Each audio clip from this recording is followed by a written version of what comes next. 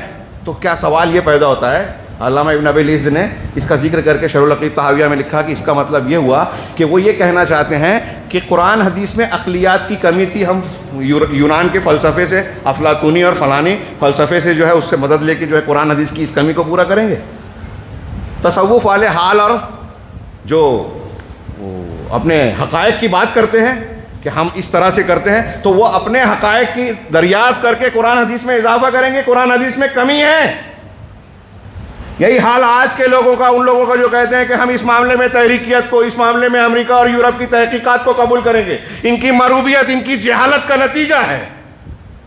جب کوئی کہتا ہے کہ قرآن حدیث میں تو یہ ہے، کیا جواب دیں گے اگر کوئی غیر مسلم اعتراض کرے گا؟ اس بنیاد پر بہت ساری حدیثوں کو جو ہے عقلیت کی شان پر رکھ کر جو ہے اس کو قتل عام کر دیا، انکار حدیث کا راستہ اختیار کر لیا۔ تاریخی واقعات کی بنیاد پر جو ہے متشابہات کے پیچھے پڑھ کے قرآن و حدیث کی صاف صاف تعلیمات ہیں کہ تمام صحابہ جو ہے اللہ تمام سے راضی ہوا، ایک صحابی کو بھی گالی نہیں دینا۔ لیکن تاریخی واقعات پیش کر کے ایک شخص کہتا ہے کہ ارے انہوں نے تو ایسا کیا، اہل بیت کے سامنے جنگ کی، تو یہ حق کیسے ہو سکتے ہیں؟ ہمارا اہل حدیث نوجوان کہہ رہا ہے کہ برابر بات ہے۔ اہل بیت کی محبت کا تقاضا یہ ہے کہ ان سے مقابلہ یا جھگڑا ہو جانے والے صحابہ کرام سے ہم بغض اور اناد رکھیں، جو قرآن حدیث خود اہل بیت کے موقف کے خلاف ہے، دلائل کے خلاف ہے، لیکن علم کے باوجود اللہ نے گمراہ کر دیا۔ اللہ نے دل پر جو ہے پردے ڈال دیے، دل پر جو ہے مہر لگا دی، آنکھ پر پردے ڈال دیے، تو دکھائی نہیں دے رہا ہے، سنائی نہیں دے رہا ہے، حق معلوم نہیں ہو رہا ہے۔ یہ ہمارے گرد و پیش میں ہے باتیں، ہمارے ساتھ بھی اس طرح کی کچھ نہ کچھ باتیں ہیں۔ بہت سے لوگ اس طرح مختلف قسم کی گمراہیوں کا شکار ہیں۔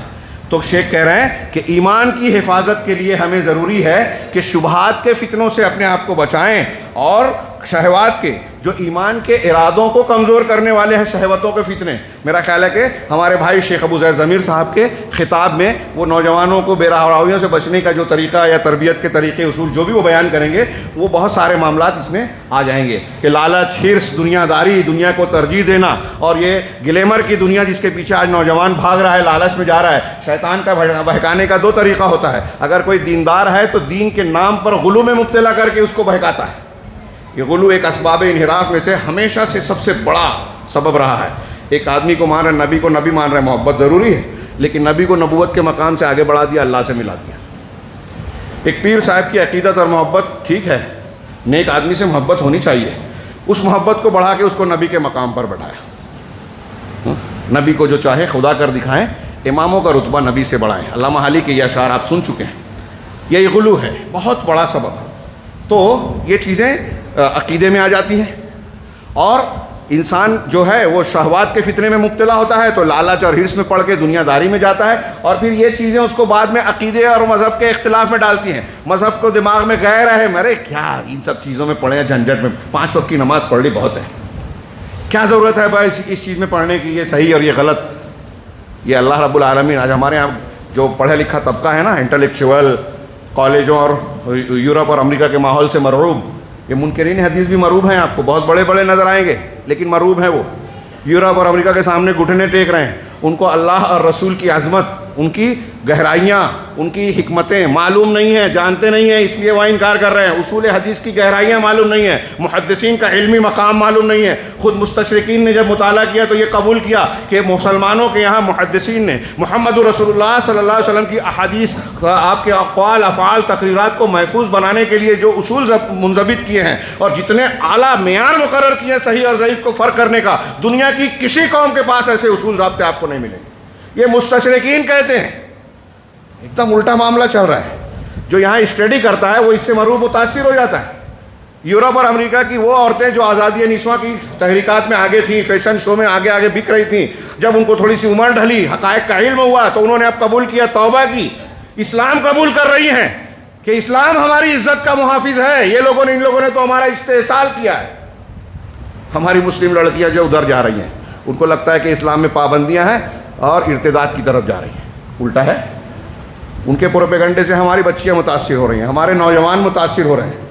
اسی کا مقابلہ کرنا ضروری ہے، کیونکہ ارادات جن کی اصل خیر اور محبت میں رغبت ہو اور اس میں غور و فکر کرنا، ہماری اگر ہمارا مقصد اگر خیر اور کامیابی ہے، اچھائیاں ہیں، ہاں، تو اس کے لیے ضروری ہے کہ اگر ہم خیر چاہتے ہیں تو خیر کی ضد والی جو چیزیں ہیں اس کو ہم ترک کریں، اس کا مقابلہ کریں، ہاں، اور اپنے نفس میں، اپنے دل کے اندر جو شر کی رغبت ہے، برائی کی طرف جانے کا جو مادہ ہے نفس امارہ، ہاں، اس کو اپنے کنٹرول میں کریں، اس کے تقاضوں کو روکیں۔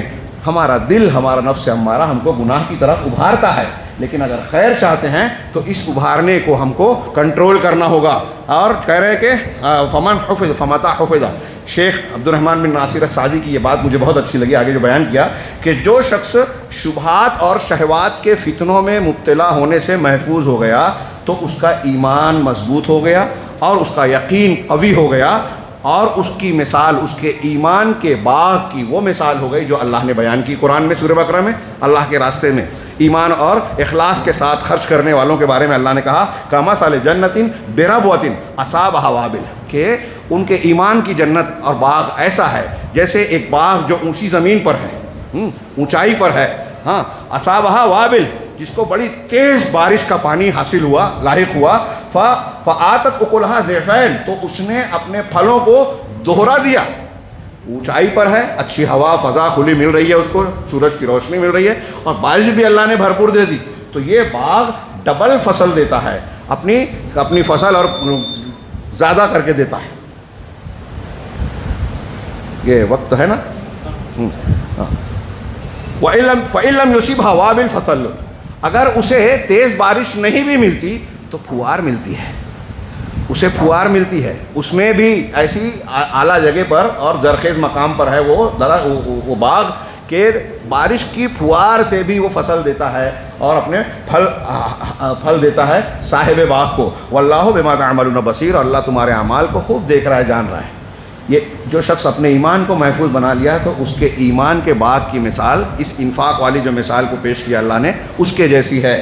متى کان الامر بالعکس، اور اگر معاملہ اس کے الٹا ہو، میرے بھائیوں بہنوں، ہاں، مرد اور خواتین سب سے کہہ رہا ہوں کہ اگر معاملہ الٹا ہو گیا، یعنی ہم نے اپنے ایمان کی حفاظت نہیں کی، ہم مرتد ہو گئے، ہم قرآن و حدیث اور صحابہ کا منہج چھوڑ کر دوسرے مناہج کو اختیار کر رہے ہیں، کہیں خارجیت کو، کہیں تحریکیت کو، کہیں صوفیت کو، کہیں فلانیت اور ڈھماکیت کو، ہاں، برا نہ مانے، بالکل صاف اور شفاف چمکتے ہوئی باتیں ہیں یہ۔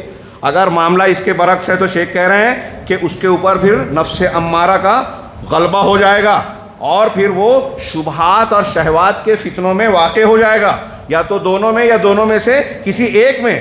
تب اگر ایسا ہو گیا تو اس پر اللہ رب العالمین کا یہ فرمان لاحق ہوگا، یہ مثال پوری ہوگی جو اللہ تعالیٰ نے سورہ بقرہ جو بیان فرمائی کہ ایود احدکم ان تکون لہ جنۃ من نخیل وعناب، کیا تم میں سے کوئی شخص یہ پسند کرتا ہے؟ ہل جانے والی مثال دی ہے اللہ نے، اپنے آپ کو اللہ کے اس فرمان میں ڈال کر دیکھیے وہاں رکھ کر، کہ کیا تم میں سے کوئی شخص یہ پسند کرتا ہے کہ اس کے کھجور اور انگور کے باغات ہوں جن کے نیچے نہریں بہہ رہی ہوں، ہاں، انتہائی شاداب، پھلدار، ہاں، اور جو ہے زرخیز، ہاں، تو کہہ رہے کہ فیہا من کل الثمرات، اس میں ہر قسم کے پھل موجود ہیں وافر مقدار میں، ہاں، وَأَصَابَهُ الْكِبَرُ، اب اس کا ایسا باغ ہے، ایسی پراپرٹی ہے، یہ اس وقت عربوں کے لیے، وہاں کے رہنے والوں کے لیے سب سے قیمتی دولت یہی تھی کہ باغ ہو، پھلدار ہو۔ ہاں، آج ہمارے یہاں آپ کے علاقے میں کوئی کارخانہ، کوئی ایسی پراپرٹی ہو، زمین جائیداد ہو، سب کچھ موجود ہے، کہہ رہے ہیں وَلَهُ ذُرِّيَّةٌ ضُعَفَاء، ہاں، اس کو بڑھاپا آ جائے ایسی حالت میں، بڑی پراپرٹی ہے، بڈھا ہو گیا، اور اس کی کمزور ذریت ہے، اولاد ہے کمزور ناتواں، فَأَصَابَهَا إِعْصَارٌ وَفِيهِ نَارٌ فَاحْتَرَقَتْ، یہ بڑھاپا ہے، کنڈیشن پر غور کیجئے کہ آپ بوڑھے ہو گئے، آپ کے گھر میں چھوٹے چھوٹے بچے ہیں جو کام دھندہ نہیں کر سکتے، ابھی بہت نازک ہیں، ان کی نگرانی سرپرستی کی ضرورت ہے،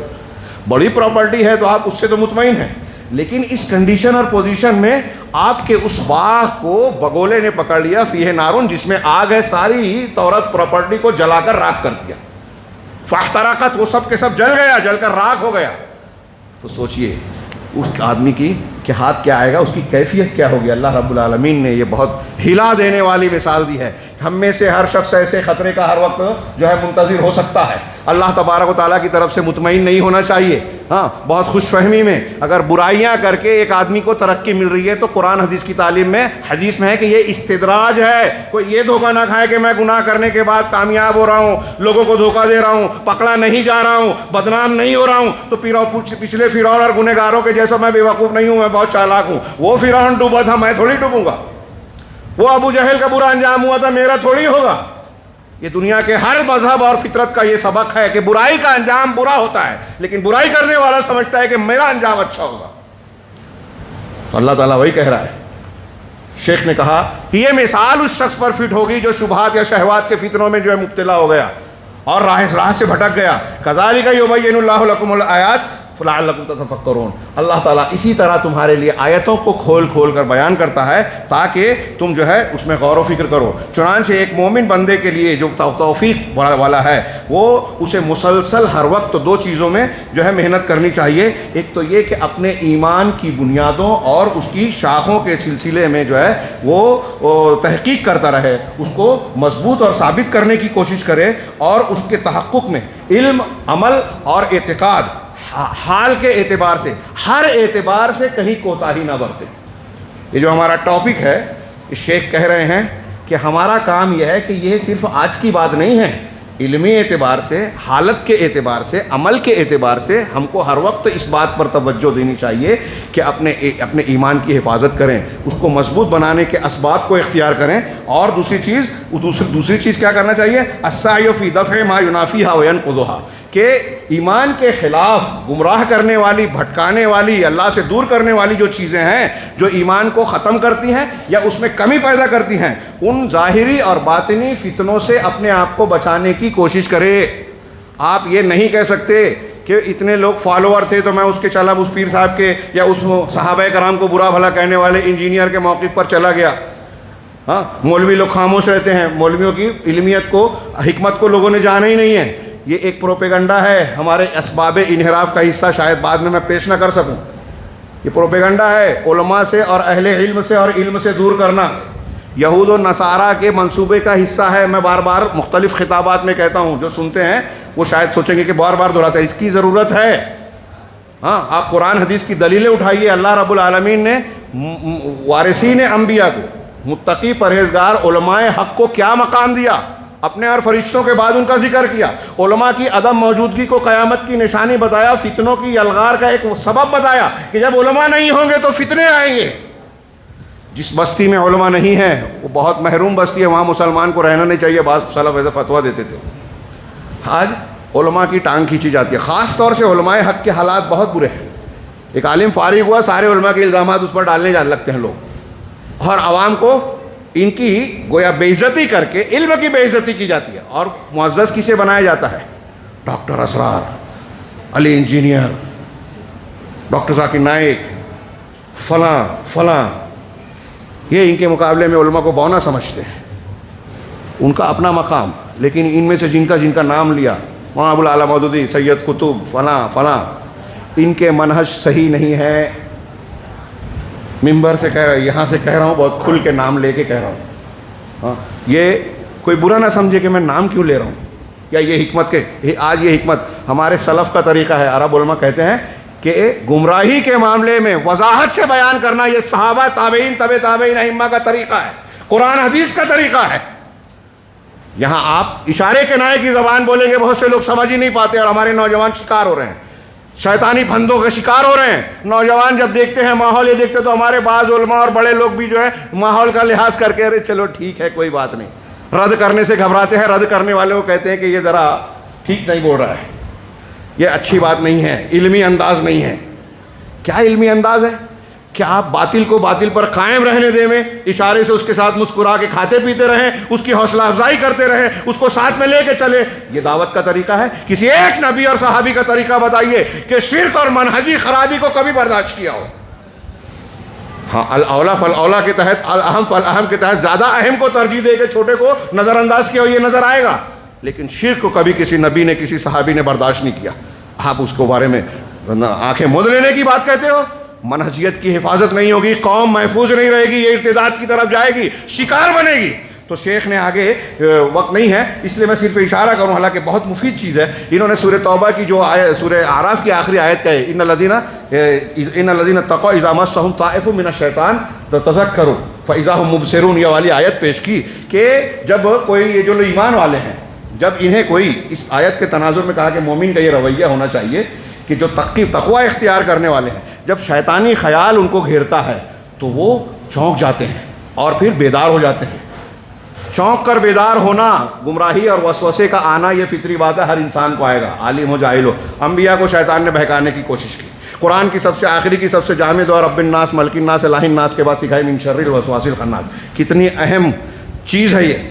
قل اعوذ برب الفلق کہہ کے علامہ ابن تیمیہ نے کہا کہ ایک صفت سے 5 چیزوں سے پناہ مانگنے کی تعلیم دی آگے، اور یہاں دوسری صورت میں 3 اللہ کے صفاتی ناموں کا ذکر کر کے، صفات کا ذکر کر کے ایک چیز سے پناہ مانگنے کی تعلیم دی. اس سے پتہ چلتا ہے کہ یہ شر کتنا بڑا ہے. وسوسہ تو ہر انسان کو آئے گا، لیکن قرآن کہتا ہے کہ تقوی والے ان الذین اتقوا اذا مسهم طائف من الشیطان تذکروا، شیطانی خیال وسوسہ آتا ہے تو یہ چونک جاتے، فاذا هم مبصرون، تو وہ دیکھنے لگتے ہیں، بیدار ہو جاتے ہیں، بیدار ہو جاتے ہیں. ہاں فاذا هم مبصرون. اور آگے کہا اخوانہم یمدونہم فی الغی، اور ان کے جو بھائی ہیں ان کو گمراہی میں کھینچے چلے جاتے ہیں. شیطان کے پیچھے چلنے والے کافر اور گمراہ لوگ ان کے ہی پیچھے چلتے رہتے ہیں، مانتے ہی نہیں ہیں، چونکتے ہی نہیں ہیں، بیدار ہوتے ہی نہیں ہیں، اپنے انحراف سے واپس توبہ کرتے ہی نہیں ہیں. وہ اپنے آپ کو قابل سمجھتے ہیں. پیچھے جو آیت پڑھی ہم نے سورہ جاثیہ کی کہ علم کے باوجود گمراہ ہوتے ہیں، لیکن سمجھتے ہیں گمراہی. آج بہت بڑے بڑے مدعیان علم ہیں، مفکرین ہیں، ٹی وی چینل پہ آنے والے، موٹی موٹی کتاب لکھنے والے، مفکر دانشور کہلانے والے، جو عقیدے اور منہج کے اعتبار سے آپ کو گمراہ نظر آئیں گے، اور اپنی غلط فکر کو وہ ایسے دلیل اور شبہات کے ساتھ پیش کرتے ہیں کہ بہت بڑا تیر مارا کارنامہ انجام دیا. اور ہمارے لوگ عوام جو ہیں، جو منہجیت کو نہیں جانتے، ان سے متاثر اور مرعوب ہو کر ان کے پیچھے چلنے لگتے ہیں. تو انسان کو اپنے دین و ایمان کی حفاظت کے لیے چوکنا رہنا چاہیے. اب اس چوکنا رہنے میں ہم اسباب انحراف دیکھیں. وقت نہیں ہے کہ میں ڈیٹیل میں بات کروں. علامہ ابن تیمیہ کی یہاں ایک بات خارجیت کے تعلق سے احادیث پیش کرنے کے بعد شیخ الاسلام علامہ ابن تیمیہ کے ایک اقتباس کا میں اپنے الفاظ میں خلاصہ بیان کروں کہ خارجیوں کے بارے میں اللہ کے رسول صلی اللہ علیہ وسلم نے جو بیان کیا اور ان کی جو تاریخ ہمارے سامنے ہے، ان کی 2 خصوصیات تھیں.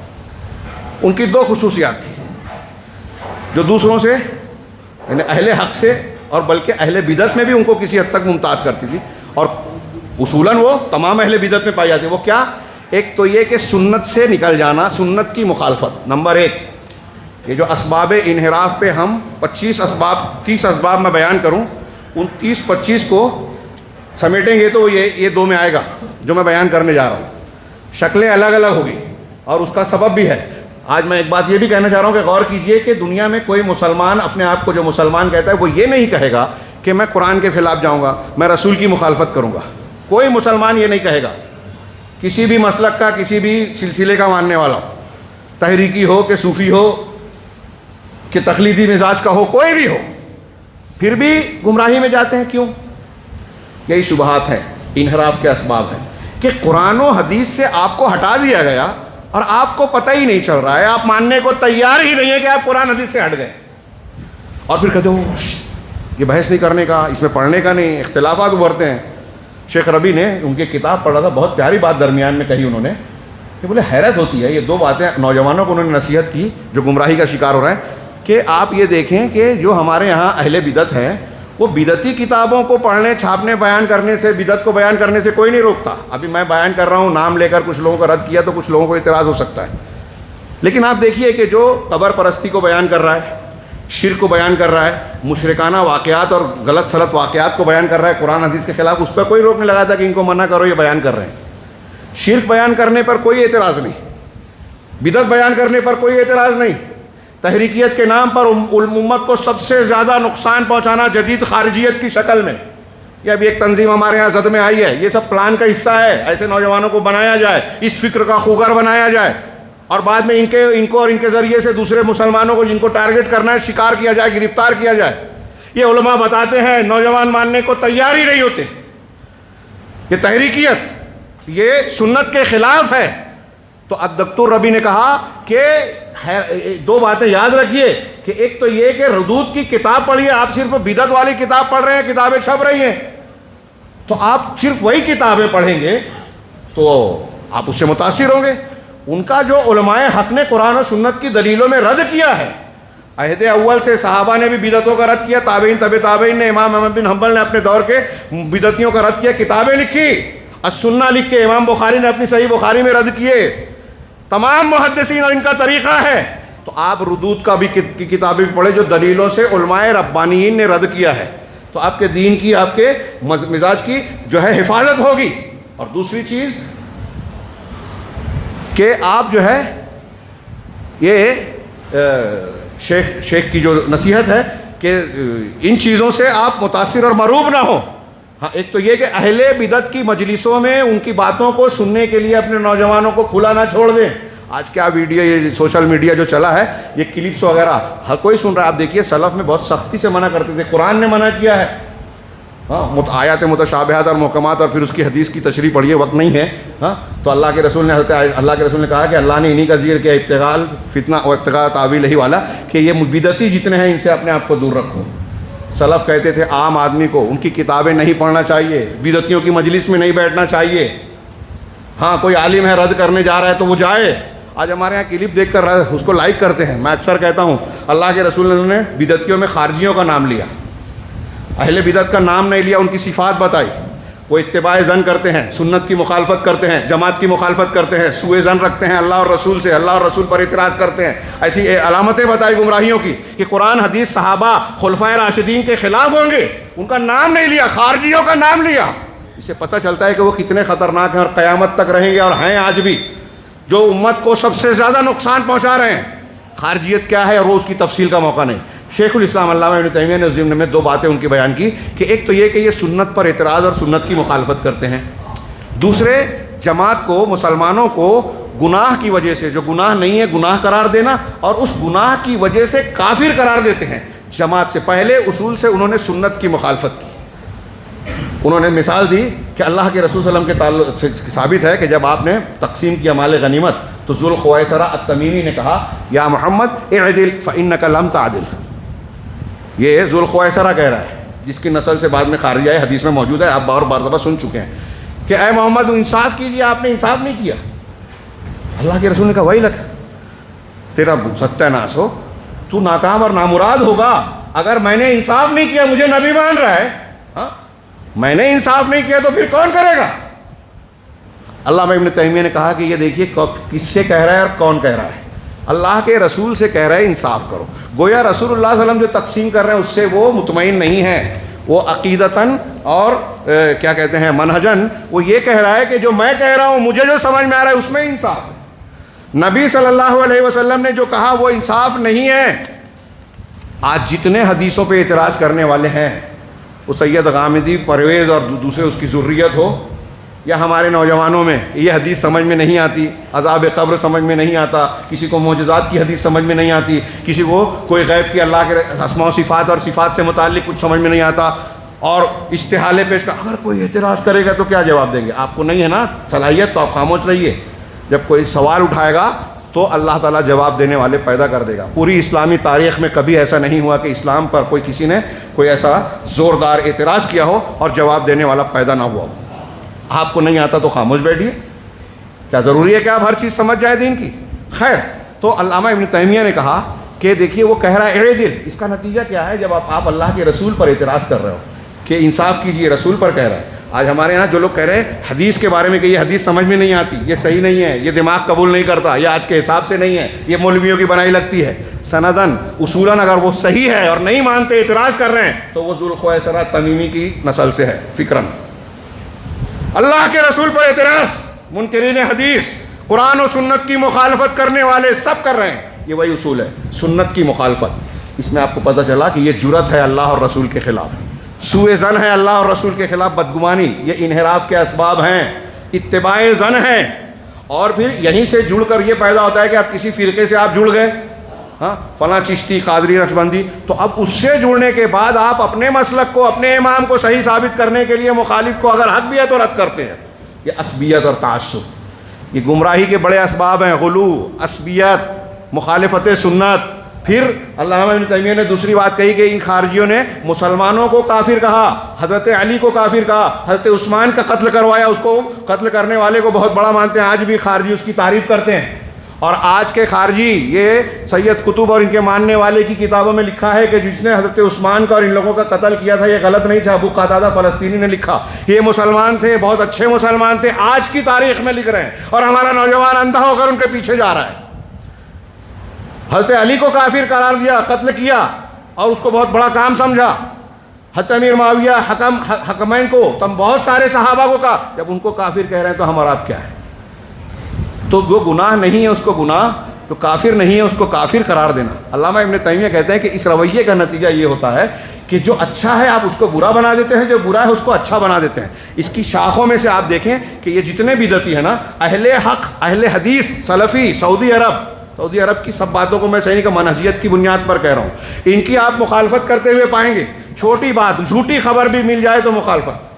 میں کہتا ہوں اگر شاہی خاندان کا، سعودی عرب کا خبر آ جائے کہ محمد بن سلمان پیرس کی فلاں گلی سے گئے تھے تو اسلام خطرے میں، اور طیب اردگان کا فوٹو آ جائے کہ قبر پر سر جھکایا ہے، ایران کا فوٹو آ جائے کہ ابو لولو فیروز کے قبر کے گرد جو ہے عید منائی جا رہی ہے، کھلے کھلے شرک کیے جا رہے ہیں، رد کیا جا رہا ہے، خبر آتی ہے کہ وہاں ان کے علاقے میں اہواز میں سنیوں کو ابوبکر اور عمر نام رکھنے کی اجازت نہیں ہے، کوئی پیشانی پہ بل نہیں آتا، بدعتیوں کا ساتھ دیتے ہیں۔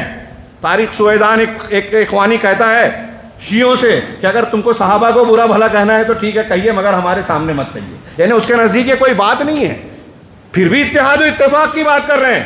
یہ کون سی منہجیت ہے، کون سا دین ہے؟ قرآن حدیث کے خلاف آپ کتنے بھی اسلام پسندی کا مظاہرہ کریں، آپ مسلمان نہیں رہ جاتے، اسلام پسند نہیں رہ جاتے، حقیقی ایمان والے۔ خیر، تو میں نے عرض کیا کہ یہ علامہ ابن تیمیہ نے یہ جو دو بنیادیں بیان کی، تو اس کے بعد آخر میں شیخ نے فرمایا کہ یہ جو دو چیزیں ہیں نا، سنت کی مخالفت اور جماعت کی مخالفت، صحابہ، خلفائے راشدین، صحابہ کی مخالفت، ان کو کافر کہہ دیا، آپ نے جماعت کی مخالفت کی۔ دنیا میں جتنے گمراہی کے آپ کو آثار نشانات نظر آئیں گے، یہ دو چیزوں سے ساری بدعتیں پیدا ہوئی ہیں۔ آپ نے سنت چھوڑ دی یا جماعت کا طریقہ چھوڑ دیا، صحابہ کا طریقہ چھوڑ دیا، جماعت سے مراد صحابہ اور تابعین، خیر القرون جن کو کہا جاتا ہے، ان کے طریقے کو چھوڑا تو آپ انحراف کا شکار ہو گئے۔ اب شیخ الاسلام علامہ ابن تیمیہ نے جو یہ بات کہی، میں تھوڑا سا وضاحت کے لیے کہ جیسے ابھی یہ سوال اٹھایا تھا کہ کیوں لوگ جو ہے قرآن حدیث کا ماننے والا ہونے کے باوجود جو ہے قرآن حدیث کے خلاف چلے جاتے ہیں اور ان کو احساس نہیں ہوتا۔ کتنا ٹائم باقی ہے شیخ؟ 5 منٹ میں یہ نکات کی شکل میں ایک ایک کی وضاحت ایک ایک تقریر کی متقاضی ہے۔ چند نکات، ایک یہ جیسے کہ نصوص کے ساتھ ان کا تعامل اور طریقہ، یعنی قرآن و حدیث کے نصوص کے ساتھ ان کا رویہ جو ہے بدعتیوں کا، گمراہ لوگوں کا کیا ہوتا ہے۔ ایک یہ کہ خواہشات کے خلاف ثابت شدہ نصوص کی تردید اور اس پر اعتراض کی جرت۔ جو گمراہ فرقے ہیں نا، ان کے اپنے مسلک کے خلاف اگر قرآن حدیث ہے، آپ دیکھیں گے کہ اللہ رب العالمین کو دیکھنے کی جو حدیثیں ہیں، قرآن کی آیتیں ہیں، اس کا رد کر دیتے ہیں۔ جماعت اسلامی والے ہمارے ہاں حمید الدین فراہی صاحب کو امام بولتے ہیں، امام حمید الدین فراہی آج کل کتابوں پہ لکھتے ہیں، ان کی سورہ قیامہ کی تفسیر پڑھیے، جہاں وجوہ یومئذ ناظرہ الی ربہا ناظرہ، بالکل صاف حضرت ابن عباس رضی اللہ تعالیٰ جیسا شخص جو کہتا ہے کہ اس میں اپنے رب کی طرف دیکھنے والے ہوں گے۔ نظرہ الی، عربی میں جب نظر آ کے ساتھ الی کا صلہ آتا ہے تو سر کی آنکھوں سے دیکھنے کا معنی ہی ہوتا ہے، یہ ابن عباس کہتے ہیں رضی اللہ عنہما۔ اور فراہی صاحب کہتے ہیں کہ یہاں کچھ لوگ اللہ کے دیدار کی بحث چھڑتے ہیں جو کہ قرآن میں حدیث میں ذکر نہیں ہے، بلا وجہ اس پہ تفصیل میں پڑھتے ہیں۔ قرآن حدیث میں ذکر نہیں ہے، تواتر کے ساتھ قرآن کی آیتوں سے بہت سارے تمام ائمہ سلف سے ثابت ہے کہ اہل جنت میں اللہ کا دیدار کریں گے، یہ عقیدے کی بات ہے ثابت شدہ۔ اور بدعتیوں میں اور اہل سنت میں ایک بڑا معرکۃ الآراء اختلاف ہے، آپ عقیدے میں پڑھیں گے، کلام اور یہ بحث اور علو کی بحث، ان پہ بہت زیادہ بحث ہوئی ہے۔ یہ کہتے ہیں کچھ نہیں، اور اس کے بعد یہ امام کہہ رہے ہیں نہ قرآن جانتے ہیں۔ میں نے ایک مرتبہ خطبے میں کہہ دیا، کچھ لوگوں کو بہت برا لگا کہ اس سے پتہ چلا کہ نہ وہ قرآن جانتے ہیں، کہ قرآن میں واضح اللہ کی رویت کا اس بات ہے، ایک نہیں 20 آیت 10 آیت میں حدیثیں واضح ہیں متواتر درجے کی، صحابہ تابعین سب کا موقف ہے، یہ بھی نہیں جانتے، اور عربی زبان بھی نہیں جانتے۔ حضرت ابن عباس کے حساب سے کہ نظرہ الی کا معنی دیکھنا ہوتا ہے، فراہی صاحب کو کہتے ہیں کہ وہ ایم اے والے کو عربی پڑھا سکتے تھے جبکہ عربی آتی نہیں تھی ان کو۔ نظرہ الی، یہ میں طنزاً کہہ رہا ہوں، غور کریں۔ تو کہا کہ اپنے اعتبار سے اس کے ساتھ کھلواڑ کرنا بھرنا، اصول شریعت کے ساتھ کھلواڑ کیسے؟ ہاں، یہ اصول شریعت کے ساتھ کھلواڑ کرنا استدلال کی خاطر. وقت ہوتا تو میں کچھ مثالیں دیتا. ایسی ایسی دلیلیں، ایسے ایسے دور ازکار استدلالات پیش کرتے ہیں کہ ارے مرج البحرین یلتقیان، دو سمندر آپس میں ملتے ہیں تو دو سمندر سے مراد فاطمہ اور علی ہے. ہاں، بینہما برزخ لا یبغیان. ہاں، یخرج منہما اللؤلؤ والمرجان، موتی اور مرجان نکلتے ہیں تو حسن و حسین. ہمارے یہاں مشرکین جس چیز کو قرآن نے شرک قرار دیا، بت پرستی، شخصیت پرستی، غیر اللہ کو پکارنا، آج ہمارے یہاں مسلمان کہلانے والے ایسے طبقات اور اصحاب جبہ و دستار علماء کرام ملتے ہیں جو یہ کہتے ہیں کہ یہ قرآن سے ثابت ہے، قرآن سے شرک کو ثابت کرنے کی کوشش کرتے ہیں. غور کیجئے، آپ میں جو کہہ رہا ہوں چھوٹی بات نہیں ہے. اپنے شرک کو، اپنی بدعات کو قرآن و حدیث سے ثابت کرنے کی کوشش کرتے ہیں. تو یہ جو ہے شریعت کے ساتھ کھلواڑ کرتے ہیں. اسی طریقے سے ایک چیز نظر آتی ہے کہ قرآن کی تصدیق اور حدیث کی تکذیب، جیسے خوارج کا طریقہ تھا، آج ہمارے یہاں بہت سے لوگ ہیں قرآن میں اس کا ذکر نہیں ہے نا، ہم نہیں مانیں گے. عذاب قبر کا ذکر نہیں، جبکہ عذاب قبر قرآن میں بھی ہے. ایسے لیکن ہمارے یہاں پائے جاتے ہیں ایسے جاہل علامہ، انتہائی جاہل ہیں، اپنے آپ کو علامہ سمجھتے ہیں. ایسے ہی جو ہے آپ دیکھیں کہ صحابہ کرام کو برا بھلا کہہ رہا ہے وہ مرزا انجینئر. میں اس کا نام اس لیے لے رہا ہوں کہ ہمارے بہت سے نوجوان متاثر اور محروم ہیں. یہ مجھے بہت تعجب ہے. یہ ہمارے سماج اور معاشرے میں تربیت کی انتہائی کمی کی دلیل ہے کہ ایسے سڑے گلے لوگوں سے لوگ متاثر ہو جاتے ہیں. سمجھ بوجھ کے کہہ رہا ہوں، یہ ایجنٹ ہے رافضیوں کا، ایجنٹ ہے یہودیوں کا، عالم نہیں ہے. اور قرآن حدیث کی جو دلیلیں ہیں، حضرت ابن عباس کی شرح ہے. اللہ کے رسول کے صحابہ کے بارے میں حضرت ابن عباس نے کہا کہ اللہ تعالیٰ یہ جانتا تھا. حضرت ابن عباس کا ایک قول سنیں اور سوچئے کہ یہ زیادہ گہری بات ہے یا وہ جاہل کی بات. انہوں نے کہا کہ اللہ جانتا تھا کہ اللہ کے رسول کی وفات کے بعد صحابہ کرام کن فتنوں میں مبتلا ہوں گے. ان فتنوں کو اللہ جانتا تھا، اس کے باوجود کہا کہ اللہ ان سے راضی ہوا. اس کے باوجود اللہ کے رسول نے کہا کہ ایک صحابی کو بھی برا بھلا نہ کہنا. اس کے باوجود رسول اللہ صلی اللہ علیہ وسلم نے کہا کہ جب میرے صحابہ کا ذکر آئے تو رک جانا.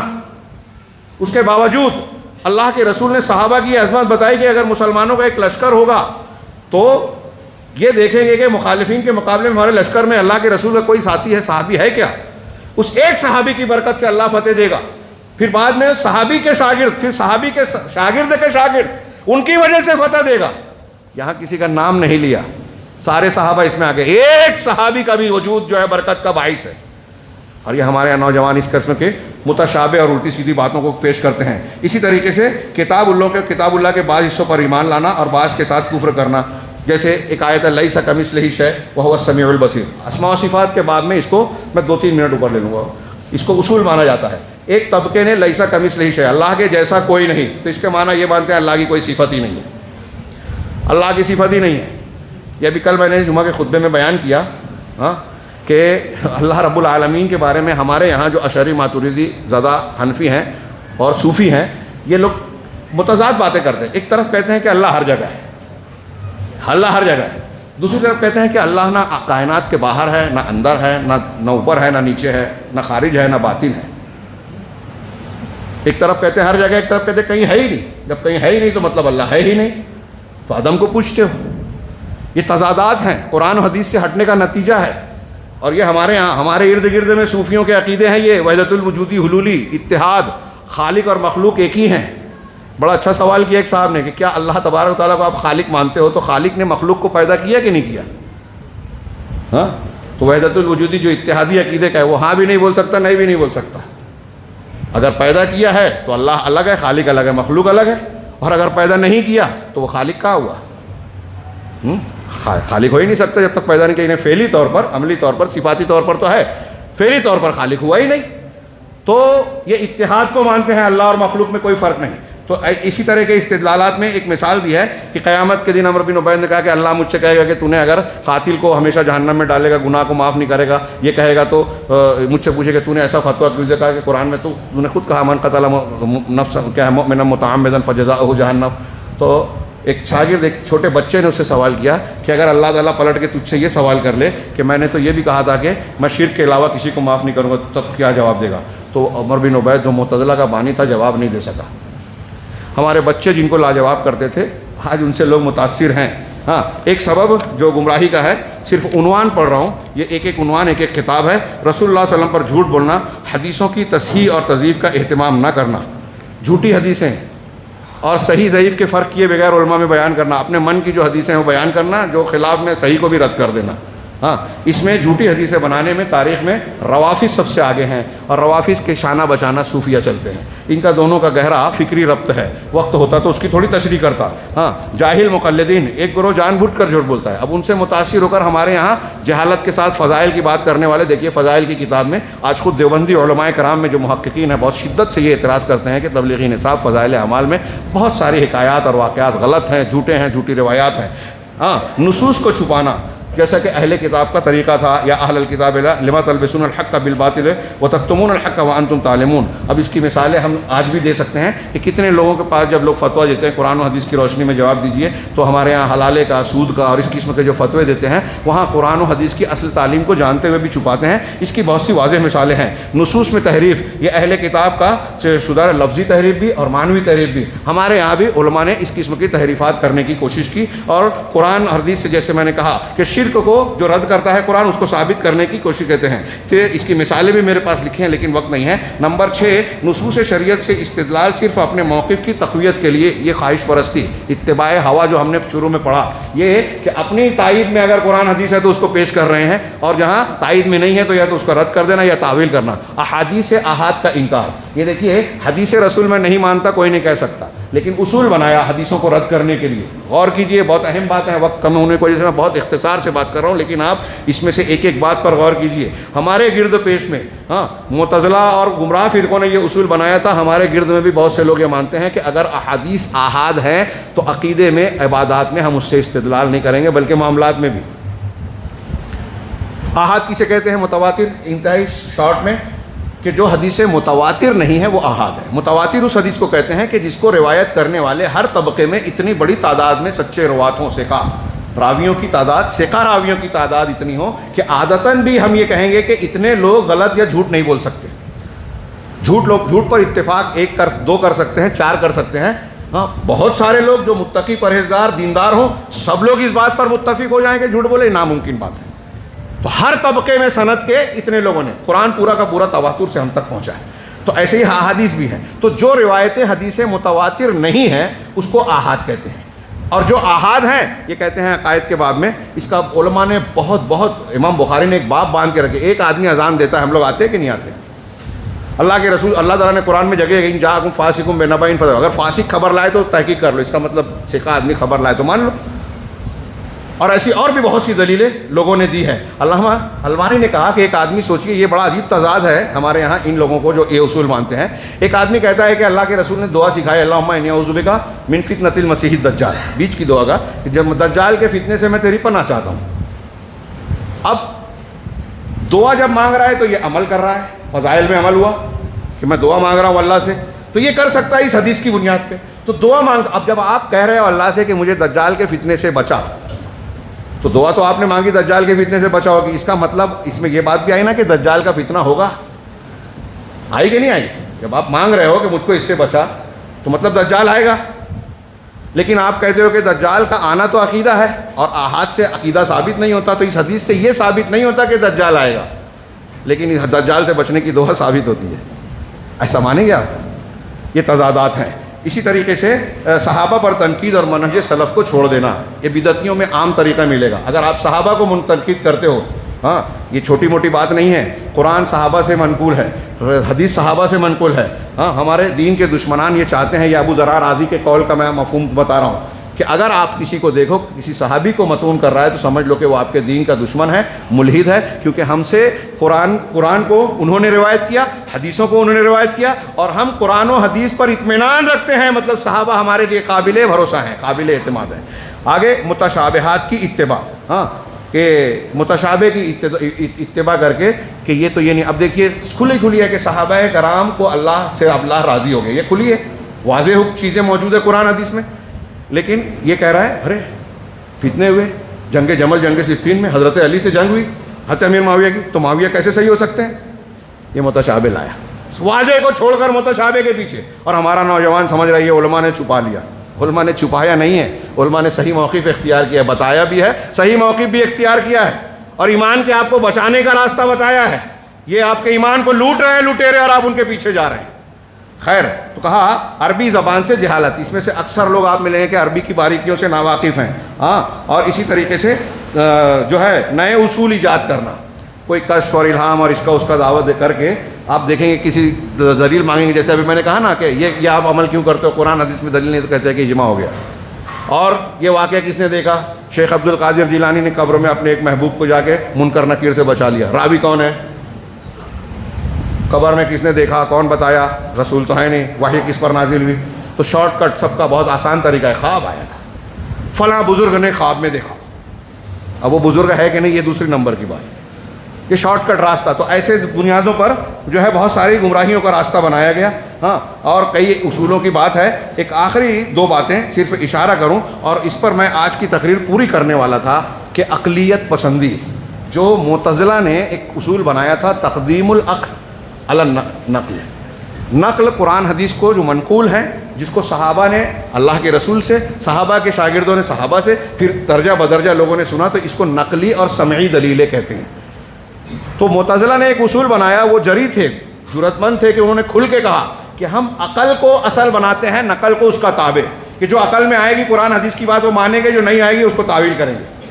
اللہ تعالیٰ اعمال کا وزن کرے گا، تو عمل سبحان اللہ، میں نے کہا یہ کوئی سبحان اللہ کا لے کے ترازو میں رکھ سکتے ہیں کیا؟ جیسے یہ موبائل ایک وزن رکھتا ہے، اس کے کچھ اوزان ہیں، تو آپ اس کو تول سکتے ہیں، لیکن میں نے نماز پڑھی، ابھی نماز پڑھیں گے ہم، نماز کا کوئی ایسا ہے کہ پیمانہ کے ترازو میں رکھ کے موجیں گے؟ کہا یہ عقل میں نہیں آتی کہ اعمال کا وزن کیسے ہوگا، اس لیے انہوں نے ترازو کا انکار کر دیا۔ محدثین نے، امام بخاری نے باب باندھ کے ان کو رد کیا۔ اس زمانے میں سائنس سے وہ ثابت نہیں کر سکتے تھے، لیکن یہ عقیدہ رکھتے تھے کہ اللہ اور رسول نے کہا ہے تو ہم مانتے ہیں، ابو بکر صدیق رضی اللہ تعالیٰ کی طرح، کہ رسول نے کہا ہے کہ میری معراج ہوئی ہے، رات میں آسمان کی سیر کر کے آیا ہوں، تو آپ نے کہا ہے تو میں مانتا ہوں، یہ ہے ایمان، یہ ہے صدیقیت۔ بہرحال اللہ کے رسول صلی اللہ علیہ وسلم نے جو کچھ پیش کیا، اس میں اپنی عقل کو اس کا تابع بنانا، اس لیے کہ ہماری عقل ناقص ہے، قرآن حدیث حکیم ذات کی طرف سے ہے۔ ایک بات، دنیا میں کس کی عقل کو آپ معیار بنائیں گے؟ اس کی عقل، اس کی عقل، اس کی عقل، فرق ہے، ایک ہی آدمی کی عقل میں فرق ہے، آج کچھ کہتا ہے کل کچھ کہتا ہے۔ یہ جو میں کہہ رہا ہوں یہ بھی علماء سلف نے لکھا ہے، اور باقاعدہ علامہ ابن تیمیہ، ابن قیم نے اس پر کتاب ضرور عقل و نقل جو ہے کتاب لکھی ہے باقاعدہ، اور ان کتابوں کے علاوہ بھی بحث کی ہے کہ عقل جو ہے قرآن و حدیث کے عقل کا ایک خاص دائرہ ہے، اور ہم جو عقیدہ اور ایمان اختیار کرتے ہیں وہ غیب ہے، ہماری عقل غیب کا پتہ نہیں لگا سکتی، سب سے بڑا غیب اللہ کی اسماء، ذات اور صفات ہیں، لہٰذا غیبیات کو جاننے کا طریقہ ہمارے پاس صرف علم وحی ہے، لہٰذا اس سلسلے میں ہم کو وحی پر اعتماد کرنا چاہیے، ان چیزوں پر اعتماد نہ کرنا، قرآن حدیث کو اعتماد نہ کرنا، یہ ایسے اصولوں کو بنانا اختیار کرنا، یہ انحراف کے اسباب ہیں، اور ان کا علاج یہ ہے کہ قرآن حدیث کے عقیدے، عبادت، عمل کو سمجھا جائے، پڑھا جائے، سمجھایا جائے، اور صحابہ کرام کے طریقے پہ سمجھا جائے، اصولوں کے مطابق سمجھا اور سمجھایا جائے۔ یہ علاج کو میں نے بہت شارٹ میں بیان کیا، آپ برابر سنتے رہتے ہیں۔ قرآن حدیث کو دین کا مصدر مرجع مانا جائے، ان کو آخری حیثیت دی جائے، تعصب و رسمیت اختیار نہ کی جائے، اللہ تبارک و تعالیٰ کی توحید اور رسول اللہ صلی اللہ علیہ وسلم کی سنت کی اتباع یہ سب سے اوپر رکھی جائے، اور قرآن و حدیث کو ماننے کا معیار صحابہ کرام کو بنایا جائے۔ ہاں، کوئی مفکر، کوئی سید قطب، کوئی حسن البنا، کوئی اشعری، کوئی ماتریدی، ہاں، ابھی وہ جو اخوانیت کو کیوں چھوڑا، اس میں بڑی اچھی پیاری بات لکھی شیخ اجمل صاحب نے بھی، اس کے اقتباس کو میں نے محصلہ میں اس سے پہلے بیان کیا تھا کہ آپ دیکھیے کہ جہمیہ کو کے ذریعے سے، جہمیہ جو ہے جہم بن صفوان کے ذریعے قرآن حدیث سمجھتے ہیں، معتزلی اپنے امام کے، حنفی، شافعی، مالکی اپنے اپنے امام کے مطابق، یہاں ایک جماعت اسلامی والا مولانا مودودی کے حساب سے قرآن حدیث کو سمجھتا ہے، ایک حسن البنا کو ماننے والا ان کے حساب سے، ہر شخص جس کو پیر بنا لیا، بزرگ بنا لیا، اس کے ذریعے دین سیکھ رہا ہے۔ لیکن بتائیے کہ دین کا سمجھانے کا اصل اللہ کی طرف سے مکلف کون تھا، اور انہوں نے کیا کوتاہی چھوڑی؟ رسول اللہ صلی اللہ علیہ وسلم۔ اللہ کے رسول نے کوئی کوتاہی چھوڑی؟ کوئی نقص رکھا ہے؟ آپ کے بیان میں، آپ کی دعوت میں، آپ کی تعلیم میں کوئی کمی تھی؟ اور پھر اللہ تعالیٰ نے قیامت تک قرآن حدیث کی حفاظت کی ذمہ داری لی ہے نا، تو جس میں ہدایت ہے اسی کو تو محفوظ رکھا ہے، دوسری چیزوں میں یہ ذمہ داری لی ہے کیا؟ وہ چیزیں محفوظ ہیں کیا؟ فلاں امام اور فلاں بزرگ کی تعلیمات، تو ایک تو یہ، پھر اللہ کے رسول نے صحابہ کو جو سکھایا وہ صحابہ عربی زبان، ماحول، شان نزول، قرآن و حدیث کے مفہوم کو زیادہ جانیں گے، یہ بات کے مفکرین اور علماء جن کا میں نے نام لیا. لہٰذا ہمیں جو طریقہ اختیار کرنا چاہیے سلف کا طریقہ اور منہج، اس منہج کو صرف اختیار کر لینا، یہ گھمنڈ میں نہ پڑے کہ ہم اہل الحدیث ہیں، ہمارے پاس یہ صحیح مسلک آ گیا کافی ہے. اس کے ساتھ ہمارا تعامل بھی صحیح ہونا چاہیے، جو انشاءاللہ آپ اگلے خطاب میں سنیں گے. اللہ رب العالمین سے دعا ہے کہ وہ ہمیں دین کی صحیح سمجھ عطا فرمائے. یہ اللہ تعالیٰ کے رسول کے فرمان کے مطابق اللہ تعالیٰ جس کے ساتھ خیر چاہتا ہے اس کو دین کی سمجھ دیتا ہے. اللہ سے دعا ہے کہ اللہ تعالیٰ ہمیں بھی ان خوش قسمت بندوں میں شامل فرمائے جن سے اللہ خیر چاہتا ہے. صحیح دین کو سمجھنے، اسے اختیار کرنے کی توفیق عطا فرمائے اور پھر اس کی برکت سے دنیا اور آخرت میں کامیابی سے نوازے. وآخر دعوانا ان الحمد للہ رب العالمین وصلی اللہ علی نبینا محمد.